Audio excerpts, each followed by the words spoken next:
This is an article about the 1924 Mercedes Targa Florio racer.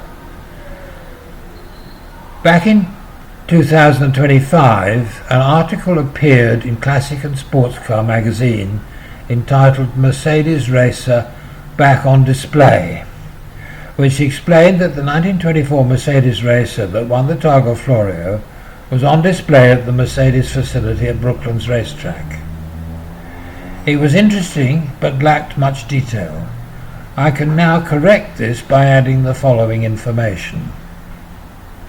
The photo of the car in the 1985 Pre-Maritime outside the ADAC tent at the Travaring Circuit north of Hamburg was being driven by myself, John Sutton, and the two gentlemen standing beside it were on the left Gerhard von Raffe and on the right Gerald Palmer.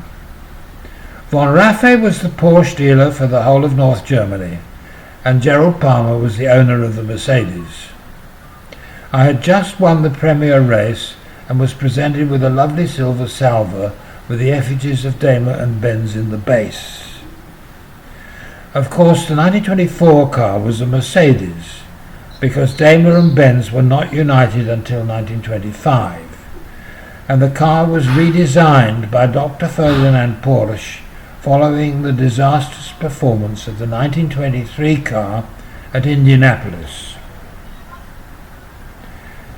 Interestingly, the 1923 car was discovered by von Raffe and flown out to New Zealand to be restored by McNair. McNair was the world's leading car restorer based in New Zealand. A very rare photo of the two cars is attached to this article, taken by my wife Jill Sutton, who accompanied us on this trip to Germany.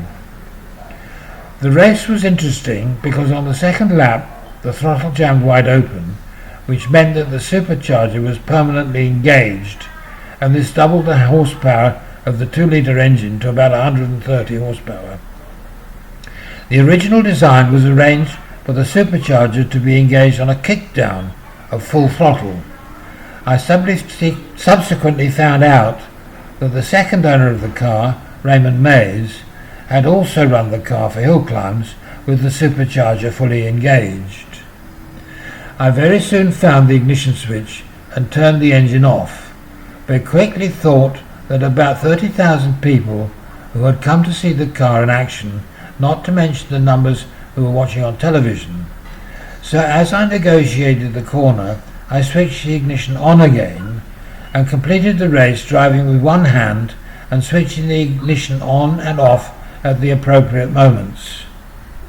The Travaring is a bumpy little circuit, mostly used for motorcycle racing, and the car became airborne on some of the bumps, but I still managed to lap an 4.2-litre E-Type Jaguar.